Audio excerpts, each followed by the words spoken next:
Interim budget video. अभी आप सब बोलोगे कि इंटरिम बजट वीडियो आखिर है क्या। देखो होता क्या है कि बजट दो टाइप के होते हैं।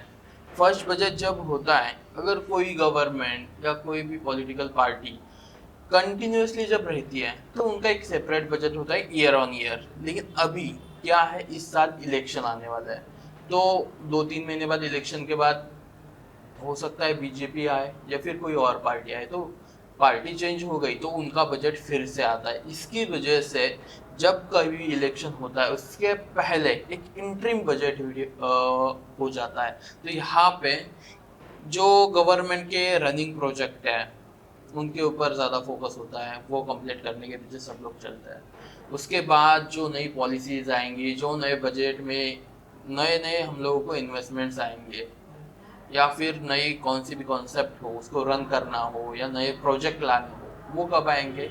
जून जुलाई में जो बजट होने वाला है उसमें आएंगे।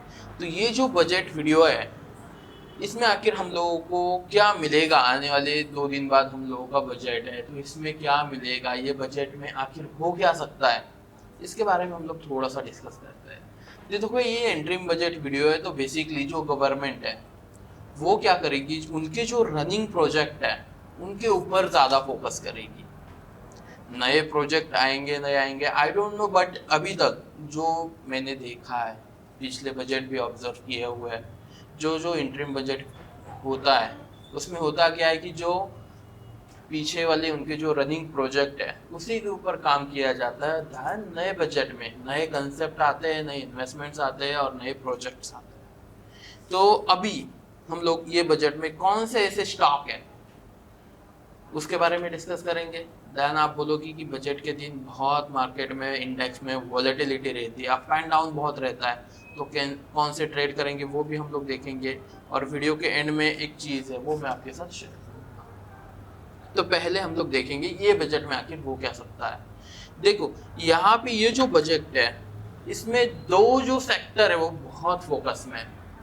फर्स्ट है रेलवे सेक्टर और सेकंड है रिन्यूएबल एनर्जी सेक्टर।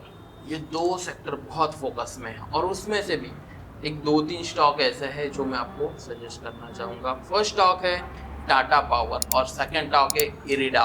ये दो स्टॉक है जो रिन्यूएबल एनर्जी सेक्टर में बहुत अच्छे से परफॉर्म कर सकते हैं। इनमें बहुत सारी इन्वेस्टमेंट्स आ सकती है, इनको बहुत सारे प्रोजेक्ट्स मिल सकते हैं। तो ये जो दो स्टॉक है वो फुल ऑन फोकस रहेंगे।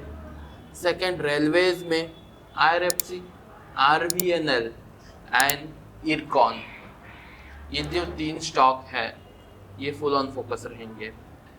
तो ये 5 जो स्टॉक है ये तो रहेंगे। इसके साथ साथ हो सकता है कुछ PSU बैंक के लिए भी कुछ आ जाए, बिकॉज ऑफ बजट के नेक्स्ट डे ही एक इवेंट है इंडियन मार्केट में।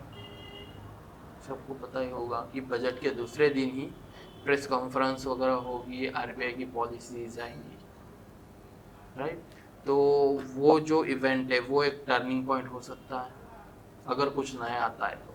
लेकिन ये बजट में मैं 100 एक्सपेक्ट कर रहा हूँ कि हाँ ठीक ठाक होगा, बहुत कुछ नहीं आएगा, बिकॉज ऑफ फिर से बजट होने वाला है। गवर्नमेंट वही रहेगी या चेंज होगी वो तो डिपेंड करेगा इलेक्शन के ऊपर। बट बहुत सारे लोग बोल रहे हैं और लगता भी ऐसा है कि जो रनिंग पार्टी है वही आगे जाके चलेगी। तो बजट और उनका व्यू जो है वो हम लोगों को फुल ऑन 1 तारीख को पता चल जाएगा कि किस तरीके से। और एक और चीज़ मुझे थोड़ी सी यहाँ पे खटक रही है कि हम लोग की जो इंडेक्स है, निफ्टी हो गई, बैंक निफ्टी हो गई, ये थोड़ा सा और बुलिश हो चुके हैं, थोड़ा सा ऊपर है। यहाँ से बजट अच्छा आता है तो और खींचेंगे, लेकिन बजट में कुछ खराब आ गया तो ये गिर भी सकते हैं यहाँ से। तो बजट ऐसा कुछ वाव नहीं रहेगा या फिर ऐसा कुछ नया नहीं आएगा बजट में कि लाइक जो टर्निंग पॉइंट ट्रिगर बन सके मार्केट के लिए। आया तो बहुत अच्छी बात है, लेकिन चांसेस बहुत कम है। तो ये बजट सो एंड सो रहेगा। यहाँ पे हम लोगों को वॉलेटिलिटी ज़्यादा रहेगी, लेकिन जो ऑप्शन सेलर है वही सबसे ज़्यादा पैसा कमाएंगे ये बजट में। ऑप्शन बायर से भी ज़्यादा पैसा ऑप्शन सेलर्स कमाएंगे ये बजट में। दैन थर्ड वन भी एक सेक्टर है जहाँ पे थोड़ी बहुत न्यूज़ हो सकती है, पावर सेक्टर में भी आ सकती है, डेफिनेटली बोला, रेलवेज में भी आएगी। एक और सेक्टर है उसमें थोड़ा बहुत चेंजेस हो सकता है, और वो जो सेक्टर है मैंने कहा था पीयूसी बैंक, जो मर्जर वगैरह के रिलेटेड चल रहे हैं कि स्मॉल बैंकों को बड़े बैंकों में मर्ज करने की जो कंसेप्ट उनकी चल रही है, अगर वो हो गया तो वो एक टर्निंग पॉइंट रहेगा पीयूसी बैंक के लिए। मिड कैप स्टॉक बहुत अच्छे परफॉर्म करेंगे और सभी के सभी गवर्नमेंट स्टॉक्स चलेंगे।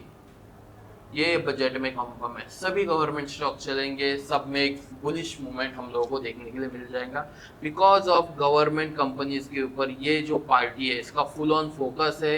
ये पार्लियामेंट में भी बोल चुके हैं कि जिनको पैसा कमाना है वो गवर्नमेंट कंपनियों में खोल के इन्वेस्ट कर सकते हैं। तो ये बजट उस तरीके से रहेगा, गवर्नमेंट कंपनीज के ऊपर फोकस रहेगा, पीएसयू बैंक के ऊपर फोकस रहेगा, power sector, renewable energy sector और रेलवे सेक्टर के ऊपर हम लोगों का फोकस रहेगा। और एक और चीज़ है, बजट के दिन मैं ट्राई करूंगा कि 10, 9:30, 9, सवा 9 से लाइव आ जाऊँ, 9:15 से 3:30 तक लाइव आपके साथ टाइम बिताऊँ, बिकॉज ऑफ मैं भी फुल ऑन ऑप्शन सेलिंग से ही जाऊँगा, ऑप्शन बाइंग तो कुछ करने वाला हूँ नहीं, ऑप्शन सेलिंग है। और एक और टर्निंग पॉइंट ऐसा है कि उस दिन निफ्टी की एक्सपायरी भी है, तो वहाँ पे भी बहुत ज़्यादा प्रीमियम मिल सकते हैं।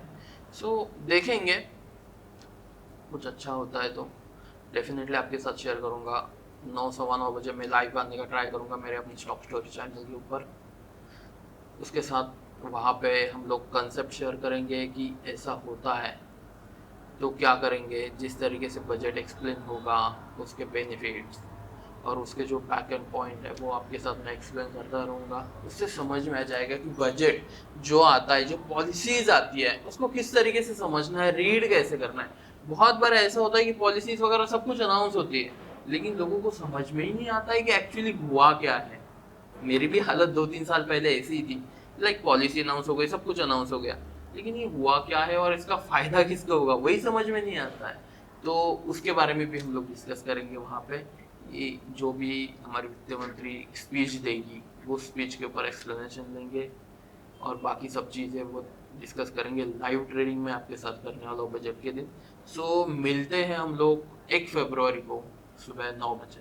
Thank you.